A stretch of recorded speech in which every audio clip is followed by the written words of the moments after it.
Hi, I'm Koel, and I have my arm's been twisted into reading from my book, Clearly Invisible in Paris. So I'm choosing something, I'm not going to give you too much context of it, but this is one of my characters. She's waiting, her husband is in hospital, and she's waiting for some news for him, okay? The news that Jani, after 3 chancy nights on the ventilator, was turning the corner had greatly lifted her spirits. She changed out of her 3-day-old kaftan, slipped on a robe, ran a bath, made herself a mint tea, and switched on her laptop to lap up the latest morsels about Corona.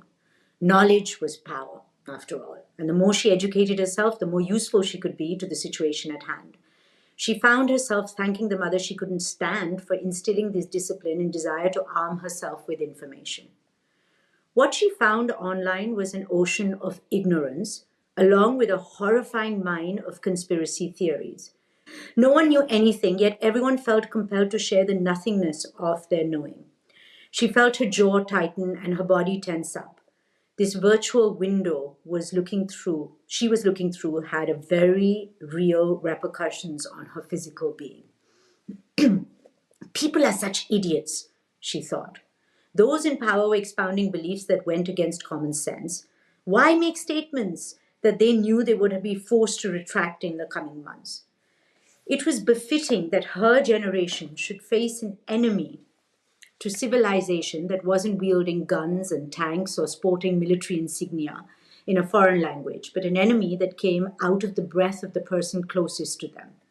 Her generation of 40-year-olds was still trying to figure out who they were, why they were on Earth, and what place they occupied in the hierarchy of adults because their own parents were refusing to take a bow, while their kids were already basking in spotlights of their own making. It was hard to find room at the top when at 60 plus, boomers were still commanded respect, made applause-worthy decisions, found new love, traveled to must-see, impossible to reach parts of the world, and most annoyingly, knew all along who they were, or worse, found the question redundant. The millennials had found and refound their purpose. Gen Z, and whatever alphabet came after, found it offensive and detrimental to their mental health to live under the man made construct that humans need to have purpose. They rejected the premise outright for being flawed and unwoke. While her generation, aptly termed Gen X, with X denoting a yet to be discovered value, played differential copycats. In their own nonchalant way, these later generations lived at a slower pace, understood the sweetness of delayed gratification, and publicly cared more about the bigger questions, such as how to save the planet, and not the smaller ones of why they were on the planet. They didn't ask to be on the planet, certainly not on the dying one they inherited. And to this end, most of them would not be bringing any new humans into the world. It was simply too cruel for all parties involved.